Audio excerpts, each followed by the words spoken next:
Why has it done that? Right, whatever. Let's go for it.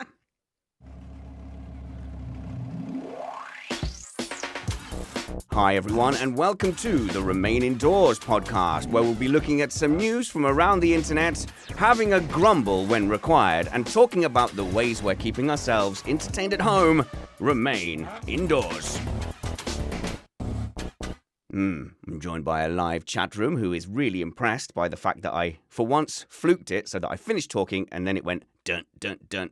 And equally impressed will be my co-host, Matt to Rumpets. I feel like I nailed that intro today, Matt. Yeah, you were spot on. Yeah, man. To borrow a phrase. Yeah, that's what I need. Finally, you've become the yes man I've always wanted. All I've ever wanted is to be surrounded with fawning yes men, and I've never come close. You have utterly failed if that was your plan. No, the Missed Apex crew, and you in particular, Yes. are the opposite of yes men. You're the, hey, dumbass, why did you do that, men? Well, yeah, I mean, it's just like, like attracts like. What can I say? That's a shame. Hey, look, Matt, I've got, look at my hair. Look, it's bad, right?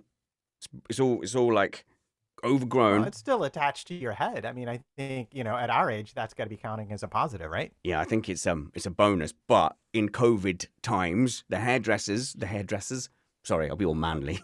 I'll pretend I don't go to hairdressers. The barbers is shut. That's right, barber, because I'm a man of brawn and fire. I go to the barber. They're shut again in the UK with this lockdown. Right. So I'm getting to shave my head point again because it's just getting unruly. It's pointless, and the greys show through when it's this long as well. And I will not submit to that kind of folly. I don't want to look like you, Matt. I need to either full on dye my head or I'm going to shave it. So I'm picking shave. You don't want to look like me, huh? Well, I mean, not yet. Okay. In 30 years, don't get me wrong, I would love to look like you. That would be amazing. But no, yeah. I'm in the same boat. I need to go back. But they have announced they're closing the schools here. Oh, really? The public schools as of today in New York. Done. Oh, that's a big step. For the foreseeable. And weirdly, when you said in COVID times, all I could think of in COVID times, to the tune of Anything Goes. I didn't have the rest of I couldn't come up with any more lyrics than that, but it just for some reason rang that random bell. And the whole time you were talking, that's all I could hear in my head was in COVID times, I like it. Remain Indoors Anything podcast, goes. bringing the fun and music to lockdown and the coronavirus. So I thought it would be fun, because my boy actually wants to shave his head as well. I'm going to let the children shave my head. I'm going to let them have the clippers, and I'm going to give them a quick lesson on how to do it. I'll film it, and I'm just going to go for it, kids. Fun? All right. I have one question. Okay. I have one question. Does your wife have any idea you're about to do this? No. No. I would definitely never tell her that. That would be insane. Hey, we've got a guest today. It's girlrunninglate.com's Lauren Thomas. Hey, Lauren. Hi. Oh, you're so lucky being a woman. On International Men's Day. It's International Men's Day, isn't it, today? 19th of November. Congratulations. Yeah, finally, about time we got a day devoted to us. But it's a time for us to acknowledge, just how hard it is to be a man and like the hair issues I've just spoken about. Can't just breeze through life like you ladies. So what are you doing with your special day? Oh, I don't know. I was just thinking of just enjoying a higher salary in general and just being treated nicer by strangers and granted basic intelligence. I thought I would just go about my day like that. Okay, granted basic intelligence. As in not spoken down to like women are, which I think is wrong.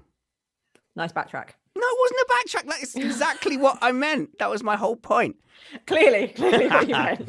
Lauren, how is it going? How are things? In fact, it's a silly question because I know you're having a bit of a day. And whilst I don't, a bit of a day, yeah. And whilst I don't need to go into specifics of that and hope that you can get some distraction and light relief from Remain Indoors podcast, you apologized to me earlier. You were kind of like, not apologize, but you were like apologizing for complaining in a way. And I'm like, no. Oh, no, that was it. You were saying you were finding it hard to be positive. And I hope you don't mind me sharing that. No, not at all. Because my response was, there is no obligation to be positive. We are under such pressure to be positive. because, you know, generally your life is fine. You live in the Western world, you have food. But people want to take away your right to complain. And I think it's the opposite. I think we have the right to complain bitterly and scream and squirm and whinge. Well, I think to some extent you're right, but like you say, because I realise I am actually genuinely quite fortunate in a situation, it feels like a bit of a joke to complain about stuff. But it just feels like every time you get a bit of equilibrium, every time things seem to feel a little bit better, it's like someone just chucks a bomb at you and just goes catch. And that's kind of what's happened this morning. So I've got my mobile next to me because the vet's going to call me. I've got the house phone next to me because the RAC is going to call me. I've got one earphone in because I need to hear the doorbell go because we've got a delivery coming, and it's just. Matt. I don't wish to be accused of mansplaining anything. Uh-oh. But But as a tip from the other side of the pond, you would be amazed how much positive benefit you can get from cursing and ranting and getting it out of your system. You can do that and still recognize that we have a great deal of fortune to be where we are and when we are and with the resources we have. Doesn't mean you're not human. Doesn't mean that stuff like this doesn't get to you. Because it does. It gets to everybody. Even the people. You know, I had an interesting, I went to a master class one time with Wynton Marsalis. A what class? Master class, you know, where he gets up and there's a room full of musicians and he right, talks okay. about how he's so, you know, how he got where he was. He answers questions, you can play for him and he gives you advice. It's a thing musicians do. And someone asked him at the start of it, he's like, how do you get up there and you're not like nervous? And he says, I get really nervous when I play. And Wynton replied, he goes, how do you know I'm not nervous right now? How do you know I'm not like shaking in my boots and my stomach's not going a million miles an hour? How do you know that? You don't, do you? No. So you never know. Everybody, but my experience is everybody has these days, and it's really good to have a safe place to come and just complain about it to friends who will listen and not just try and fix everything for you. Oh, Spanner's got a lot of F-bombs on WhatsApp this morning, didn't you? So I got that out of my system in the written form. Good for you. But Matt makes a reasonable point there about like you assumed that other trumpet player was not nervous, and we assume that everybody else is kind of doing okay and doing fine because we've been raised like that from very little of like, you know, the parents saying there's starving children in Africa, therefore don't complain about your food. We're sort of we're told not to complain so much, and it's like to me that feels like that's how you treat children, and that's how you treat people that you are trying to oppress. That isn't how we should treat each other in society. If you have a complaint. That's the only way that things are gonna get better. Which is why on all our shows I always say, if you want to complain, come at me, have a whinge, have a moan. Put your complaints in the live chat as well, and we'll air them all. We'll air them all for you. In fact, I've got a complaint, Lauren, and it's running and fitness related because you are girlrunninglate.com. My foot hurts. The top of my foot hurts, and it hurts every morning for about an hour, and then it doesn't hurt anymore. It's not stopping me running. It's not stopping me doing anything. It's just making me feel old. And men don't go to the doctor for things like this, and I don't think I'm going to, so I'm just going to complain about it here. Every morning, my foot hurts. The top of your foot? Yeah, behind the toes. Did you just hear that? Is that the doorbell? My doorbell's just gone. Hang on. You go for it. And God's sake. See, but Matt, as we get older, Yeah, I think I just accept that now. I wake up in the morning and my foot hurts, and it's because I'm 40. Yeah, wait till you get to be my age. You wake up and a month ago, I woke up and my thumb had stopped working. That is such a 54-year-old thing to happen. It just like it wouldn't. I couldn't like I bent it and it went pop and then it was just stuck. Wouldn't move. Like I had to use my other hand to move it, and it painful. And so I've spent and so I did a little looking online because, of course, you know, why go to a doctor's in the midst of a pandemic unless you absolutely have to, and it's annoying. Yeah. But and I found a potential diagnosis and applied a random home remedy based on the actual remedy that doctors prescribe. And it may be getting better. It may not. I don't know, because the remedy involves immobilizing the thumb, so you can't use it in the way that causes it to go off. But you know, I've been cleaning out this apartment, right? Well, you'll have to put that into context for the listeners.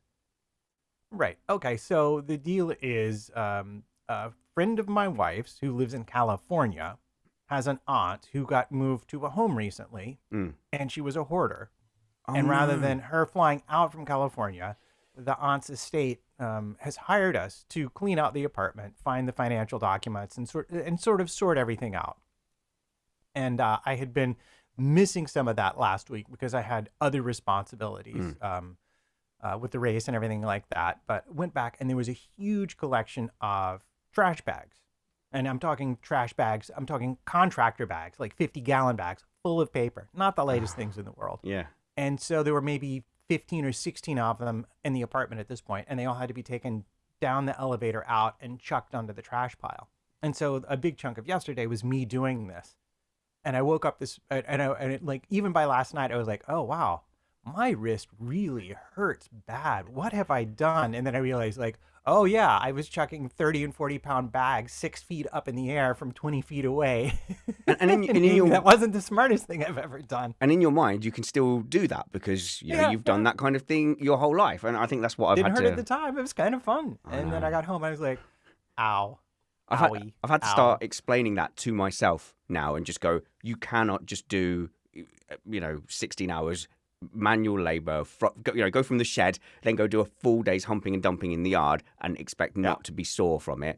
That's just something that doesn't happen anymore. But that's so interesting with the hoarders. Where do you stand on hoarding, Lauren? Are you pro hoarder? Or for me, ideally, my house would have the things you sit on, the things you watch, and everything else would just be a clean wooden floor, nothing on the walls. I'm very Swedish that way. I think I'm kind of naturally more inclined to be that way. I like artwork. I wouldn't have the clean walls thing, but I hate clutter. And our house is full of clutter and it drives me insane. I can look through my window now and see the living room and it just makes me want to kill myself a little bit. I can't bear how much junk we've accumulated over the years. Whose junk is it? I would say it's Maureen's junk. I think Ian's, bless him, he buys things, especially when it comes to like DIY stuff. He's great intentions, buys the DIY stuff to do the job, and then the job never happens. So we just have this stuff everywhere. Look, like I said about my fence, I fixed it last week. I did it. So she mentioned that it needed fixing. 9 months later, it was fixed. I just don't know. I don't know. Just no pleasing that woman, is there? And that's the thing. 9 months later. I wish it was 9 months around here. I wish it was 9 months. I have to say, I grew up in a house. I'll confess that it was a very cluttery house. It was not a tidy house. You could sometimes have to move things aside from your feet, to not tread on stuff. It was a very clutter-heavy house, and I think that's why I've got an adverse reaction to it now. But if I was to be in that house, Matt, that you were clearing out, that apartment, half of me obviously would be horrified. But also, it's a full day of sorting and throwing stuff away, and I would find that bizarrely therapeutic. Several weeks. And it's not weeks? just therapeutic. It's like being an archaeologist because, so I don't want to divulge too much, but they kept at the beginning everything, but in very orderly fashion. The guy was actually trained up as an electrical engineer and was in World War II in the Marine Corps. Yeah. And so we're finding stuff like going back to the turn of the century and before because he was also a stamp collector. So we're turning up postcards from the 1880s and all kinds of just really fascinating stuff that they kept. But then once you got to about, 20 or so years ago, the organization kind of disappeared and everything just got lumped into random bags. And so you can't just... You just want to chuck it all out, but you can't because you'll find a whole bunch of junk mail, a whole bunch of this, and then there'll be a random bank statement or a checkbook in there. So it's really tedious and amazingly, if you're standing up sorting for several hours at a time, it's actually really, really tiring. You get home at the end of the day, you're like, oh man, I am beat. Lauren, let's see if you can employ the tactic I use against my wife who hates throwing anything away. I'm not going to call her a hoarder publicly. But I do have a tactic where she doesn't go in the loft. I presume she's scared of it or she doesn't know it exists. So I take stuff and I have a kind of temporary holding area in the loft. And then my argument is if they've not noticed in 6 months, that can gladly be sold or thrown away. Oh, Ian's got a photographic memory. That's never going to work on him. He's flipping Sheldon from The Big Bang Theory. I've got no chance. Yeah, as a musician, I can tell you that sometimes I have like music or something that I don't need for the better part of a year. And my wife used to play that game early on and then I'd be like, "Where's the thing that I last saw 7 months ago or 8 months ago?" And she's like, "Oh," I'm like, "Did you throw it out?" "Yes." "Well, okay, now that's a problem because I need it today." So, so we have a different system now.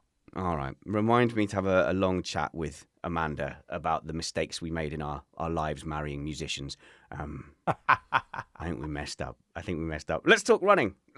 Lauren. The chat room is suggesting that my foot pain could be death, a lack of blood flow, or gout. I do like my protein from the sea. But when you have an injury, you treat it very seriously and you need to address it. For me, I can afford to live with it because I'm not trying to go out there and beat any records. Whereas for you, running is life, isn't it? It's a philosophy, a religion. Well, yeah, it's a huge part of my life, and the last thing I want to do is take a small niggle or a new injury and embed it in so much that it becomes a lifelong problem. I'd rather just stop running and nip it in the bud. I'm afraid when it comes to feet, I know a little bit about problems like around the ankles and the arch and the heel, but top of the foot is not something that I'm particularly familiar with. I would obviously go and see somebody if I could. Obviously, it's a bit more difficult right now, but if it's only kind of causing you pain in the morning, you're not getting pain when you're running, and it's manageable, then yeah, I think for me, I would get it sorted. But oh my giddy aunt, are you kidding me? The daughter's got to go. Don't worry about it. It's all part of the fun. We've got loads of topics here. No, it isn't. Okay, go. Right. I have just accepted that it is just one of the signs that my body is going to decay into a useless heap. And that's the fun note I'm going to end that topic on. Of course, we'll talk running with Lauren Thomas in a little while. But that's life. Life happens. I want to talk about my stupid young face. And I think it is down to my stupid young face, Matt. The last time you looked young was 1972 or 3, something like that. Yeah, probably. Last time you got carded. Last time you got ID'd for alcohol? Geez, man. Maybe 10 or 15 years ago. No, yeah. Know. So I can't remember. Memory. Some places have the auto ID where they have to look at your ID, like grocery stores. Sure. Here. Yeah. That doesn't count. Yeah. But that doesn't count. But yeah, last time someone properly thought I needed to show an ID to get into a place was quite some time ago. But I'm okay with that. So I am regularly asked for ID. It's a combination of things. I have flawless, incredible skin. It's a blessing and a curse. But also, like, being half Filipino, that gives me a kind of roundish face. It gives me quite a young complexion by European standards. So I have been ID'd, like, even today, even at 40, I might randomly end up getting ID'd, especially at a supermarket or something like that. Right. But the thing where looking young irks me the most, I've got no objection to someone asking me for ID. I hand them over the card. They look at it. It says 1980. And they don't need to, like, gasp every time. They don't need to be like, oh my goodness, I can't believe this. I thought you were like 17. Yeah, that's not a compliment to a 40-year-old man. Do you need a catheter with that, sir? Yeah, exactly. But they look at it, and then it has to be a whole conversation about my date of birth. But where it's really annoying is I tend to get mistaken for a shop staff. And not that there's anything wrong with being shop staff.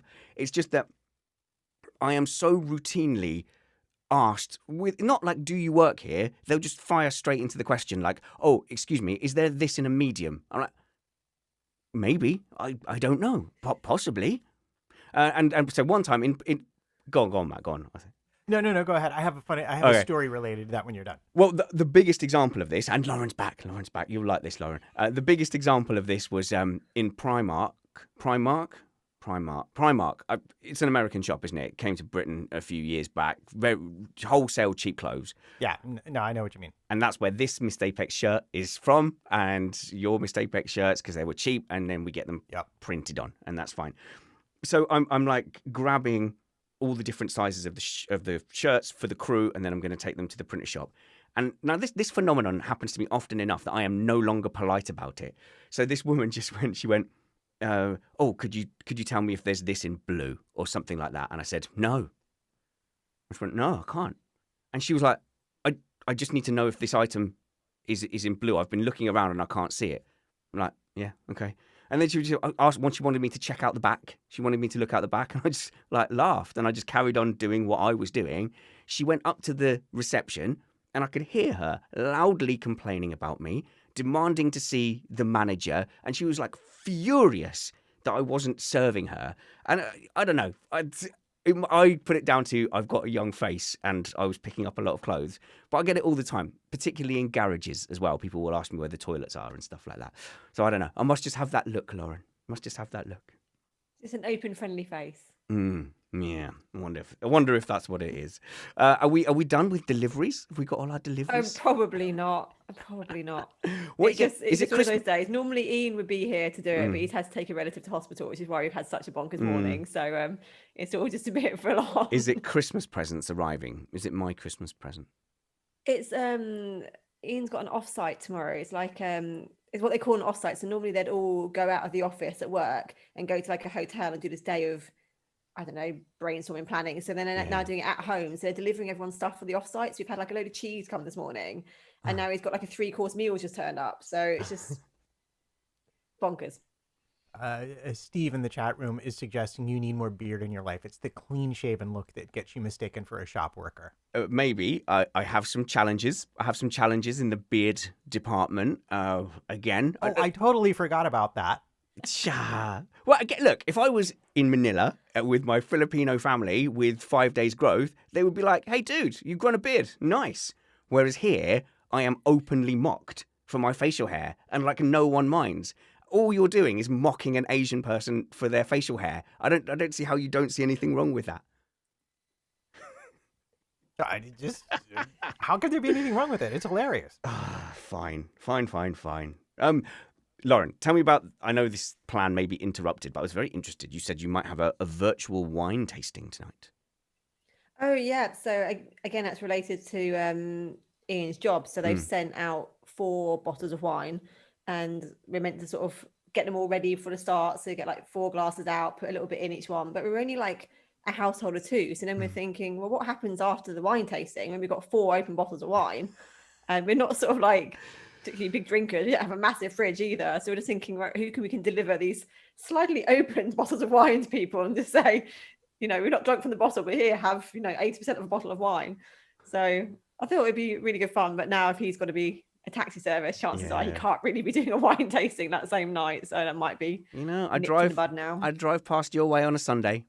I'm just saying it'll keep they'll keep till Sunday. But it's an interesting concept, isn't it? So you all going to have these wines and then sample them and then say things like, oh, it has an aroma of pear, but do it over Zoom.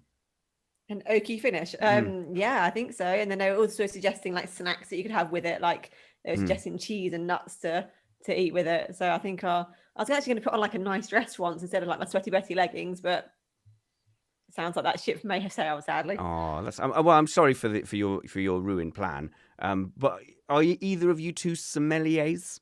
Like, are you the sort of people who could like go, oh yes, oaky, fruity? Because I had a boss once. I hope he's not going to listen to this.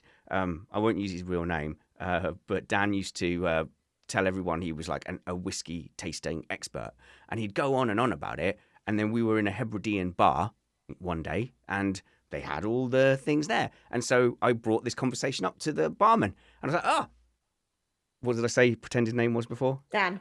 Did I say Dan? Dan. God's sake. Which is totally not his name. Definitely not his name. That's his name. Not his name. Definitely not his name. Dan's a sommelier. And so the barman like laughed and like tested him, and he failed like every single thing, like not even close. So I just wonder with that kind of stuff whether it's just complete rubbish.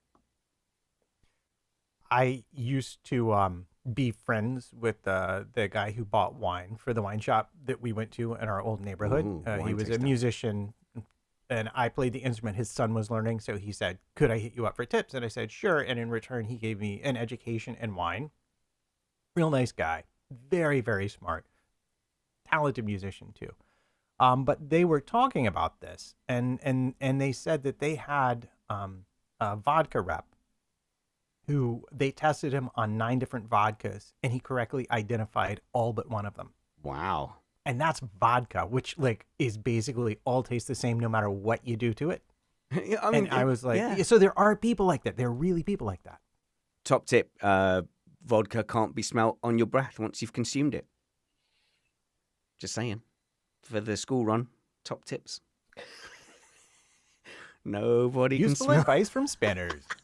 It's life advice, kids. It is life advice. God. Right. I'm going to gamble that there's no go, Matt. Go on, spit it out. Oh, Lord. You're taking me back to college thinking about that. We had the clever plan. We were doing a bus tour. We had the clever plan because they ixnayed alcohol on the bus. But we were in college, so, you know. Yeah. So what we did was the night before, we pre-mixed bourbon and Cokes, Nice. which was a great idea until we opened them and started drinking. And it It was reeks. like 10 minutes after we started. We're like, okay, who's got the bourbon? Because I can smell it all the way up here. Yep. It's not subtle, is it? It's not subtle, that kind No, of not at all. All right, let's take our window between deliveries and disasters. I noticed that you retweeted a blog post from our mutual podcast friend, Laura, lovedbylaura.com, talking about her getting into... Did you convert her? You converted her into running by going on their podcast, didn't you?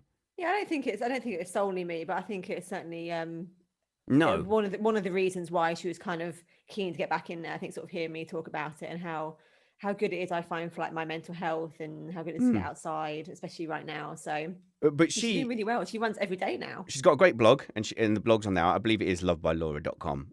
But she said on that blog that she lost 1.5 stone, and I've met her, and I don't know where she's lost 1.5 stone from. But it was a really interesting blog about people getting into running, you know, seriously and starting to take it seriously like you do. And I know people always go on about, running's not good for weight loss. Well, it's only not good for weight loss if you reward yourself with like cake and beer fully afterwards. It consumes calories. If you do a lot of exercise, it's going to help with weight loss. But what I found interesting on her blog was her mile a day challenge, and I wondered what you thought of that. She challenged herself to run 1 mile every day just to get going. I mean, it's very much each their own kind of scenario, because personally, I would never run every day because I know my body needs rest days. I know I need to use my muscles in different ways, in different days. If I do the same thing every single day, that's going to be more likely to get injuries. And for me, because I compete at running, I want to make sure I reduce my Sure. risk of injury, and running every day is going to do that. But for Laura, I don't think she's planning on joining any running clubs or competing. And if she's finding that getting outside and running for 10, 12 minutes a day is setting her up for the day nicely, then I'm absolutely all for it. I think, Matt, isn't it? The thing is, once you've got your boots on, once you've got your trainers on, and you're out doing something, it kind of just makes it habitual, which is why I quite like the idea of it.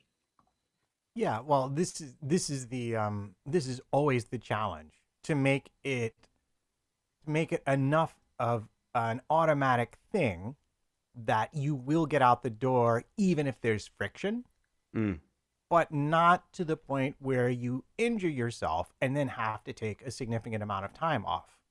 So there's like a line to tread, and I think, you know, different people's bodies at different ages react differently. I would suggest, I mean, like for me, I can get out and do like my 4 miles day after day after day after day, and that's fine. I don't run fast, I don't push myself, and I do other exercises to keep the rest of my body, you know, vaguely mobile. But you know, you can switch it up with different, if you want to be active every day, you can switch up what you do: walking, running, cycling, that sort of thing, and then have like a resistance day where you just work on resistance exercises and stuff like that. But our modern life has not really set us up to be as active as we should be, and especially if you're concerned about trying to maintain a healthy weight and a healthy amount of mobility. If you are actually working at a job and have a family, it is really, really, really challenging to find the time to do that. It certainly is. But I loved our little chat yesterday offline. We were talking about weight loss, and so I've been on this diet for the last few months. I'm the lightest I've been the whole time we've been in this house, because I've got a set of scales. I didn't realize it records your graph and your weight. So I'm the lightest I've been in 5 years, and I'm still looking in the mirror going, "Oh, you are still a fat piece of. Look at you. You're disgusting." I was telling Matt I felt that way, and Matt went, "Oh yeah, you just come to a certain age, and it doesn't matter how much weight you lose, you still look terrible." I was like, that's how I feel right now, Lauren. I just feel like Is that 40? Is that 40? Yeah, I think so. But obviously, oh man, I've not got long left, have I? No, not long left. No, but Laura's thing was, she was saying, you know, initially her weight loss made her feel like she looked worse because it came off boobs and arms first.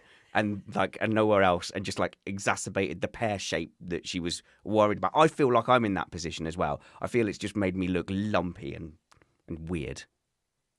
Yeah, well, to begin with, you can never really choose where the fat goes from, because it will go from like whatever your body decides is the best area for it to lose it from. But then as you go on, that's when everything starts to sort of tighten up, and when the sort of muscle definition starts happening, it'll go from other places because it has to. Yeah. There's only so much you can lose from certain areas before it starts looking elsewhere. Did you hear about that fitness guru who decided to be able to empathize with his clients? He had to put on like 4 stone. And then do you want to do that? You could have like a really good 6 months with like loads of cake and stuff, and then show everybody the miraculous fitness routine back to health. He had to put on 4 stone. No one has to put on 4 stone. He was clearly just doing it for clickbait, wasn't he? Let's be honest. Nobody needs to do that. No. And it's not, everyone knows it's not healthy to pile on loads of weight and then to lose it all again. It's one thing for Christian Bale to do it for when he's doing his movies, but generally speaking, that's a really terrible thing to do. It's a lot of pressure on your body, and especially if you're really active and you're putting on all that extra weight, that means that your joints having to take in all of that extra force whenever you're moving around. It's a crazy idea. As if he's really a fitness guru, he never would have done that. Well, no, apparently he was a fitness guy. He did it, acknowledged it was a massive mistake, and really struggled to get back in shape, and that sort of did for him.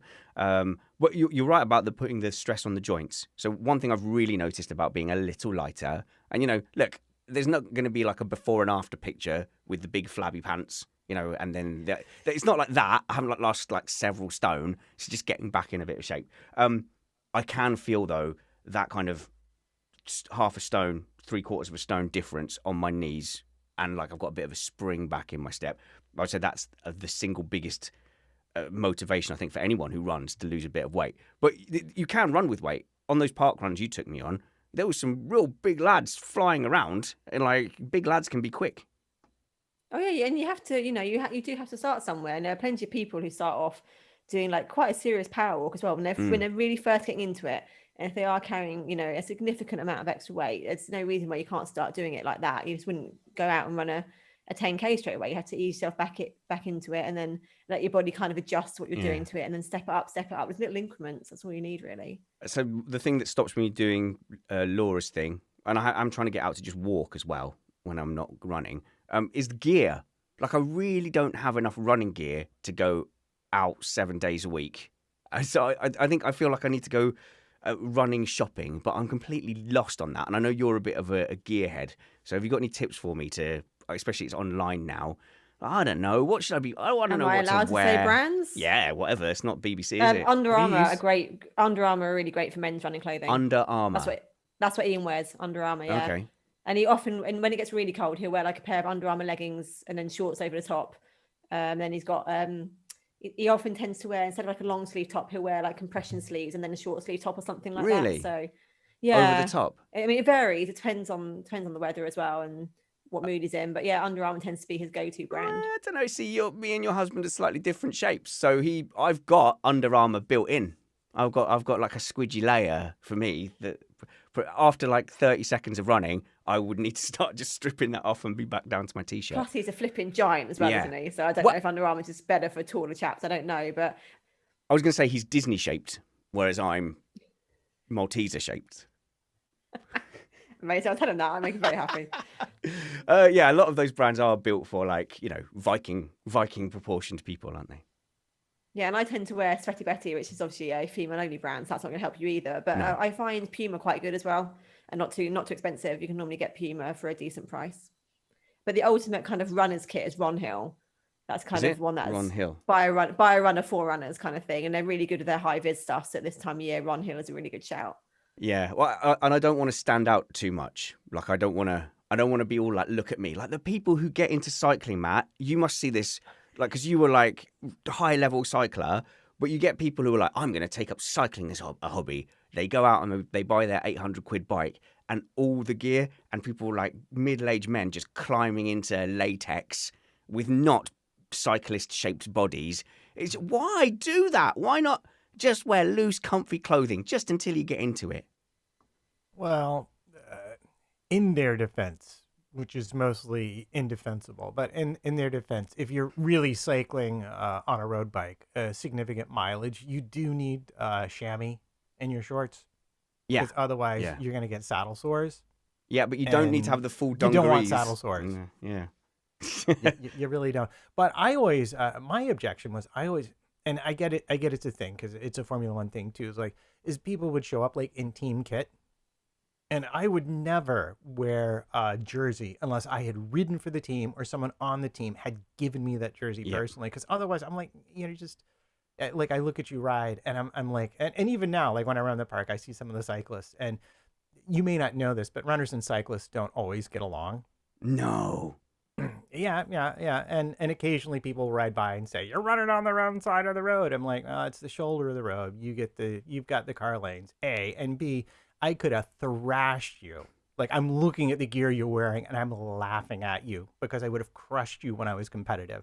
Like you have zero idea what you're talking about. I can tell just by the Fred gear that you are wearing." Matteo in the chat there calls them FKWs. I was going to say that too, and I'm not going to explain what it stands for. Lucas says they look like someone forgot to say stop when filling a sausage casing. They look like someone forgot to say stop when filling a sausage casing. Yeah, that is what you look like. Don't do that. But that's what I want to not look like, Lauren. I don't want to look like a try hard, but I also don't want to look like, a midlife crisis bloke decided to go for a run for the first time. There's got to be some in between where I look like I know what I'm doing, but I'm not showing off. I think that's the kind of the shorts over the leggings thing in winter. I think. I mean, there are plenty of people who do kind of guys who do just wear the leggings, and it's sometimes a little awkward. But you can. I know you don't want to kind of be like seen too much, but I do think at this time of year, if you're going out in the evenings, it is really important to make sure you're wearing something that's visible. I would just say that. I mean, it's not about being obnoxious. It's just about being a bit safe, isn't it? So I would say high vis is your friend right now. And when you were saying with the leggings, there's too much on show. Is that what you were suggesting when it was just leggings? Yeah, sometimes. Yeah. Oh, International Men's Day, though. Speaking of nuts, feel your nuts. Have a fiddle around, lads. Right, that we can be grown up about this, Matt.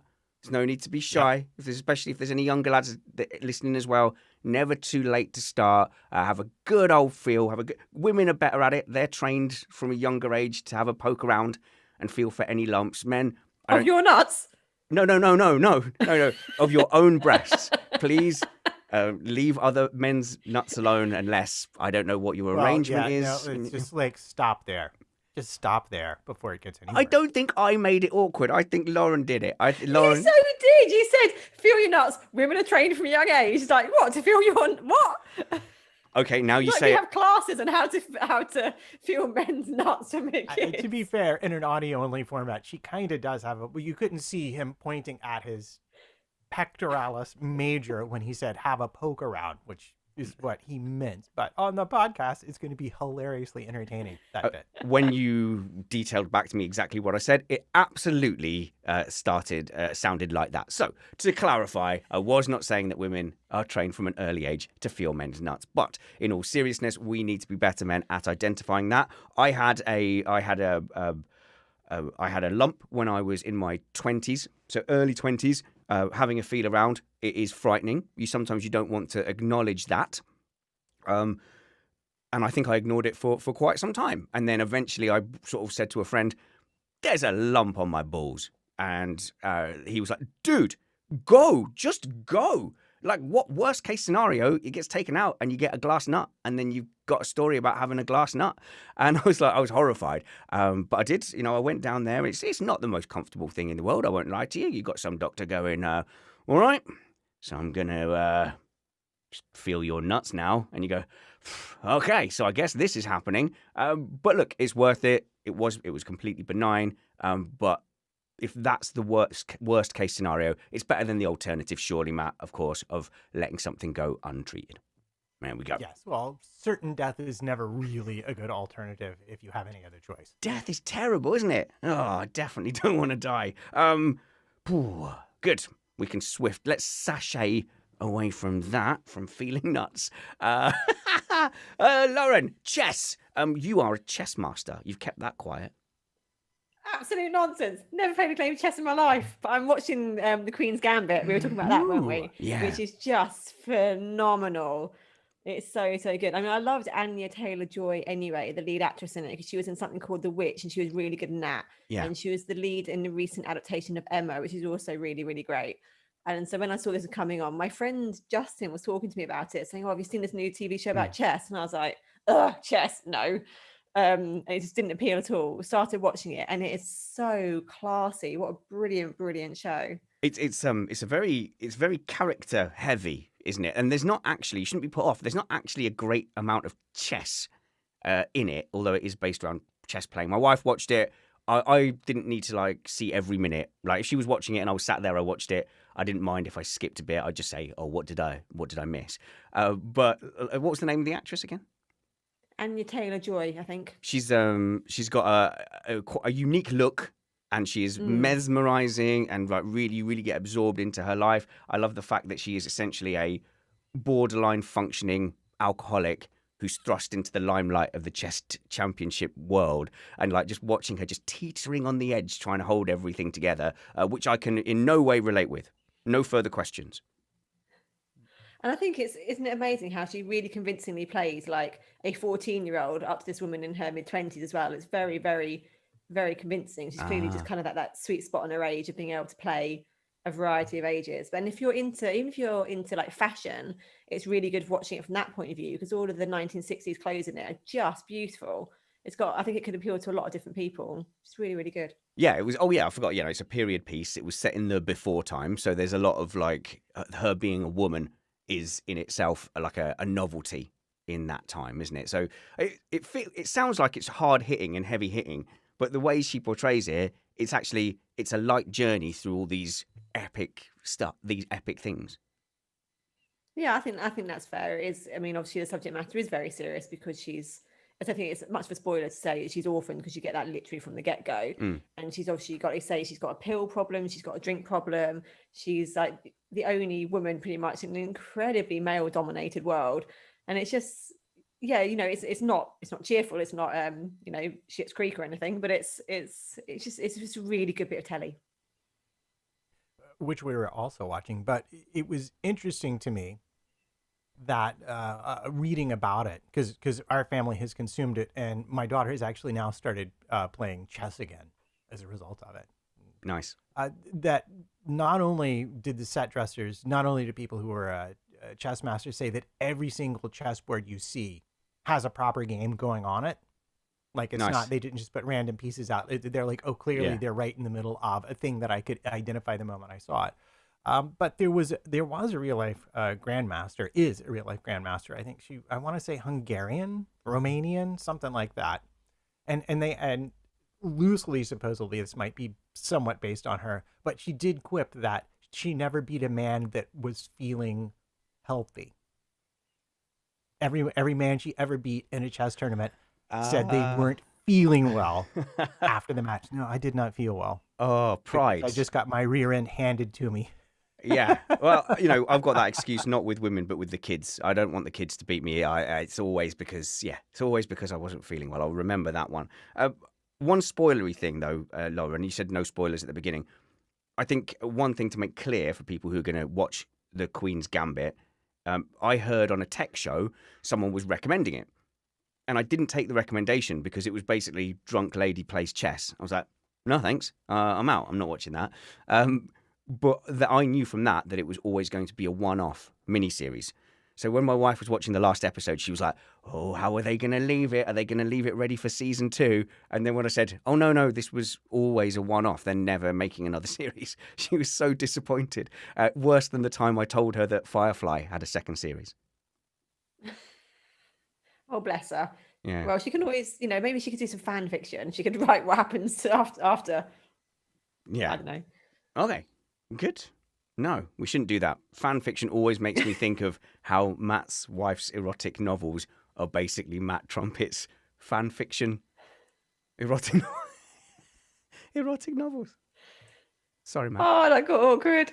Yeah. Well, someone's got to be a tester. What can I say? That's true. The clock says 50 minutes, guys, and we know from previous bitter experience that Lauren's mic fails after 50 minutes on this show.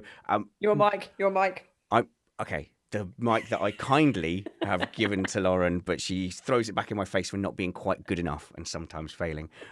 Really, really do appreciate you hopping on with the disaster of a day that you're having so far. And to be clear, I did say, Lauren, it's fine. We can do it without you. And you were like, no, let's get it. Let's do it. Let's have a chat.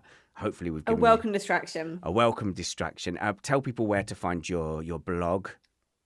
Oh, it's all Girl Running Late. I've not written anything for a while because it's just less to write about. I'm not doing races. I'm not doing reviews. And quite honestly, it's just sometimes a bit miserable. But I will try and get a new post out there. I've got about 3 half-written ones that I need to do, but I'm just Girl Running Late everywhere. Twitter, Instagram. Just write a online. really miserable one. Don't just be like, everything's terrible. I can't be bothered. That's what you should do. Just write that, nothing else. Hey, it gets me through podcast. On your Instagram is a very cheery, happy place. You did one where you were doing yoga, and there was a yoga pose with you with your legs crossed, and you're just lifting yourself up just on your arms.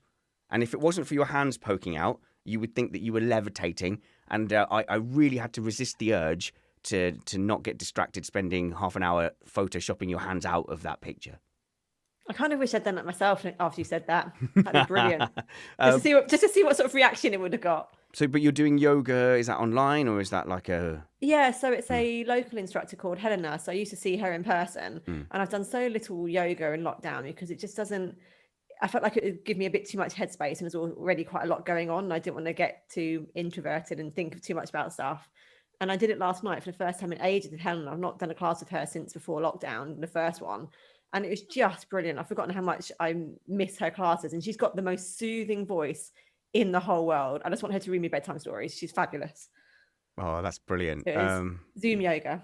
I'm pretty sure, didn't we, at the beginning of lockdown, we made some vague promises that are invalid now because it's that was some 8 months ago, that we were going to do some kind of a Zoom training session all together. I'm glad we never did that. I have not forgotten that. I have not forgotten that. I would love to do that. Now, the only way that will happen is if I'm in leggings and no shorts, and I don't think you want that either. So that's how I'm going to stave that one off. You know what? I would take that. If that's going to mean that I can put you through a HIIT class, I will cope. Well, I tried my best, Matt. I mean, there's no stopping the woman if that's all right. I think you get sucked in as well, though. I think you have to do it too. Yeah, and all the listeners, they can all join in. All right, that sounds good. Let's hook that up. Right, You can, go on. I'm looking forward to vomiting in front of all the viewers. Yeah. If you didn't throw up, you weren't Amazing. trying hard enough, were you? Bingo. Do search for Girl Running Late, Lauren Thomas, on all the social media platforms. Highly recommend the Instagram and the blog, and also on Twitter as well. Matt is at MattPT55 on Twitter. I am at Spanners Ready, and you can be my friend on Facebook by searching for Richard Reddy everywhere. Guys, I hope you have a fantastic week. We're going to be doing some news on the Formula One show. Check out me on Spanners 90s Radio. It's just like a radio show, but you can download it like a podcast. Search for that on Spotify. We'll be back here, I think, with Dr. Andrew Holding next week from 2 p.m. on Thursday. Until then, remain indoors and work hard, guys, yeah? And while I'm at it, just be kind and also have fun and feel your nuts.